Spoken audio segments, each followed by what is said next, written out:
आज असुर लोक में मशरूम बनेगा। 1 किलो मशरूम दे दो बालक। ही हा हा हा।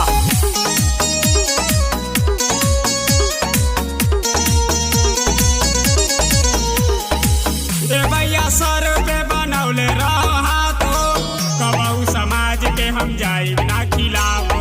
ए बाबा 50 रुपया दो, दारू पिए के बाद।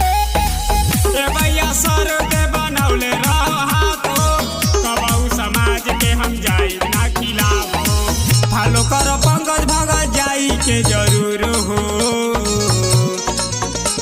बनावे नी कॉमेडी बन के लौड़ा सुर हो। बनावे नी कॉमेडी बन के लौड़ा सुर हो। बनावे नी कॉमेडी बन के लौड़ा सुर हो। बनावे नी कॉमेडी।